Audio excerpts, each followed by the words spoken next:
considering our quarterly meetings alone, the fact that from where we started to the most recent one, which we had maybe a few weeks ago, I think the ED and the team are comfortable by the fact that now actually when we give the presentations, the team receives a round of applause to the dignity component, the importance of doing this to make sure that our poorest residents are able to live a life of dignity.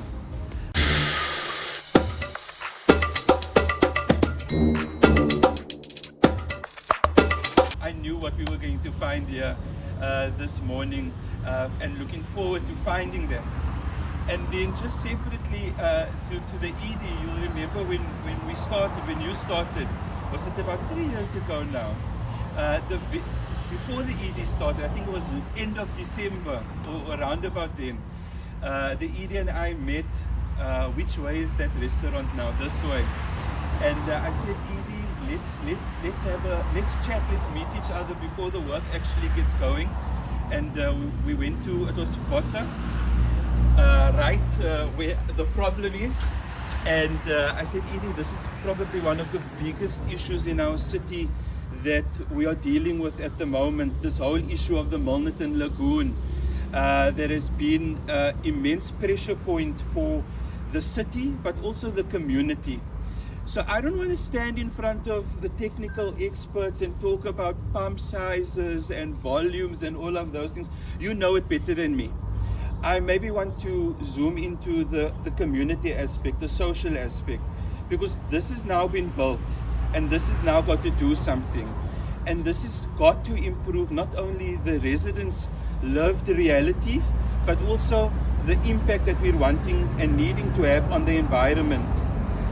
And saying that takes me maybe to our early engagements with the Milnerton Lagoon when we started our quarterly discussions with them. It was also chaos. I don't have a different word. It was almost a flop. The very first meeting with the Milnerton Lagoon, I think we were ready. The team was ready to go and present. But then the projector didn't arrive. Then the speaker system wasn't working.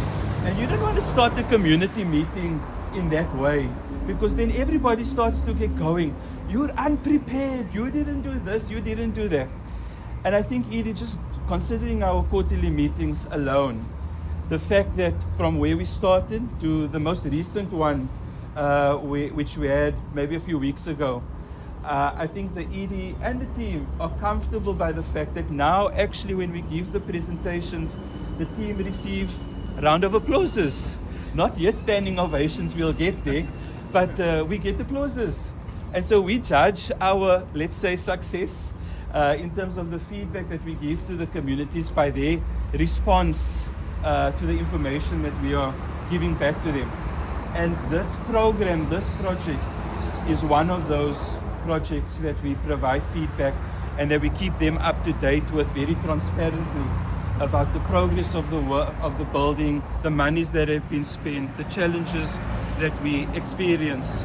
And so to be able to stand here with you here today, guys, and think about the fact that even whilst this was being built, the community started to become positive towards the city.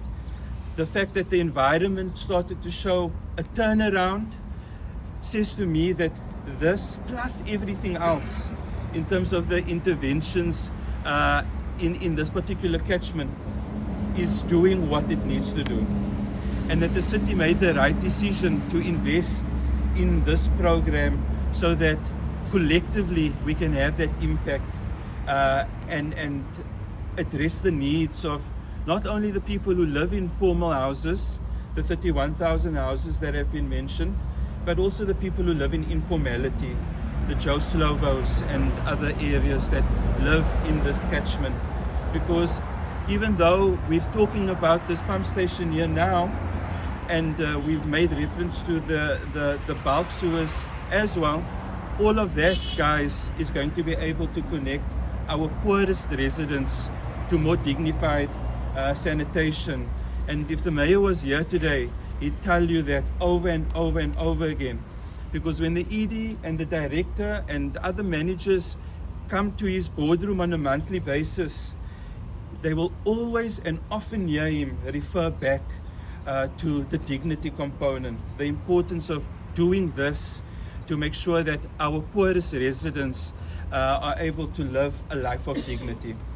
So thank you to all of the project team members, to the City of Cape Town officials as well, for not giving up, even when it was challenging in certain instances. It's not easy to work in some of these communities, but we pushed and we've gotten it to where we are today.